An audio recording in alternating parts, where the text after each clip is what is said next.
ప్రతి సంవత్సరం చైత్రమాసంలో శుక్లపక్షంలో వచ్చేటటువంటి నవమి శ్రీరామనవమి అన్న పేరుతో మనందరం పాటిస్తూ ఉంటాం. శ్రీరామ నవమి నాడు అందరూ తప్పకుండా ఉపవాసం చేస్తారు. చేసి పొద్దున్నే రామచంద్రమూర్తిని ఆరాధన చేసి బాలకాండలోంచి శ్రీరామచంద్రమూర్తి యొక్క అవతారం ఆవిర్భవించినటువంటి ఘట్టాన్ని, ఆ సర్గని పారాయణ చేస్తారు. పారాయణ చేసి దేవాలయానికి వెళ్ళి రామచంద్రమూర్తిని సేవించి పరిపరి విధముల మార్చి ఇంద్రియములకు భగవంతుణ్ణి ఆలంబనంగా ఇచ్చి ఉపవాస దీక్షలో రామచంద్రమూర్తిని సేవిస్తారు. అంటే కన్నులతో కొంతసేపు రామచంద్రమూర్తి యొక్క రూపాన్ని చూడడం, చెవులతో రామచంద్రమూర్తి యొక్క కీర్తనాన్ని వినడం, చేతులతో రామచంద్రమూర్తిని సేవించడం, అలాగే నోటితో రామచంద్రమూర్తి యొక్క కీర్తిని భజించడం, అలా మార్చి ఇంద్రియములను రామచంద్రమూర్తి యొక్క సేవ యందు వినియోగిస్తారు. ఆ రోజంతా ఉపవాసం ఉండి శ్రీరామచంద్రమూర్తి యొక్క సేవ చేసి ఆ సాయంకాలం పట్టాభిషేక సర్గ చదువుతారు. కాస్త సంస్కృత భాషా పరిజ్ఞానం ఉన్నటువంటి పెద్దల్ని ఆహ్వానించి ఆ రోజు సాయంకాలం భక్తులందరూ కూర్చుని యుద్ధకాండలో పట్టాభిషేక సర్గ ఏది ఉందో ఆ సర్గలో మకుటధారణ అంటారు. అంటే ఆయనకి కిరీటం పెట్టినప్పుడు వశిష్ఠాది మహర్షులు వచ్చి ఆ కిరీటాన్ని అక్కడ ఉంచి పూజించి ఆయన తల మీద అలంకరించారు.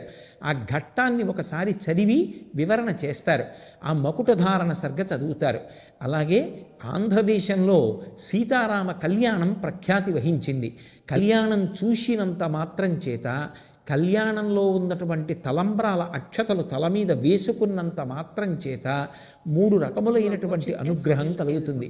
యజ్ఞం చెయ్యాలనేటటువంటి బుద్ధి కలిగి ఆ యజ్ఞం చేసినటువంటి కారణం చేత దేవతల యొక్క అనుగ్రహాన్ని పొంది తానే కాకుండా తాను తన చుట్టుపక్కల ఉన్నవారు సమాజము అంతా కూడా వర్ధిల్లుతుంది.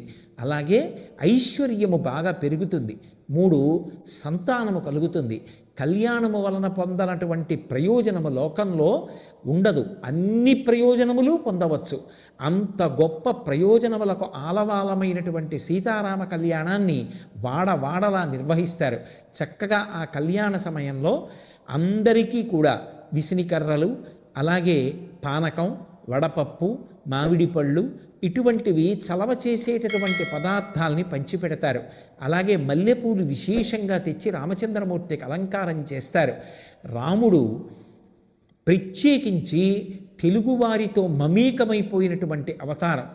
అంత గొప్ప అవతారమైనటువంటి శ్రీరామచంద్రమూర్తి యొక్క అవతారం మనకి భద్రాచల క్షేత్రంలో విరాజమానమై ఉన్నది.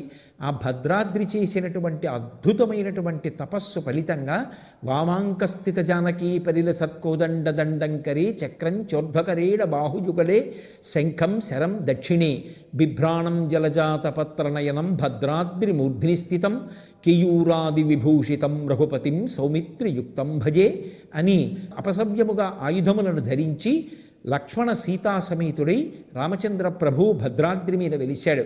అలాగే మన రాష్ట్రంలో ఒంటిమిట్ట, గొల్లల మామిడాడ మొదలైనటువంటి అనేక క్షేత్రాలలో అద్భుతమైనటువంటి రీతిలో రామచంద్రమూర్తి యొక్క ఆరాధన, కళ్యాణము జరుగుతుంటాయి.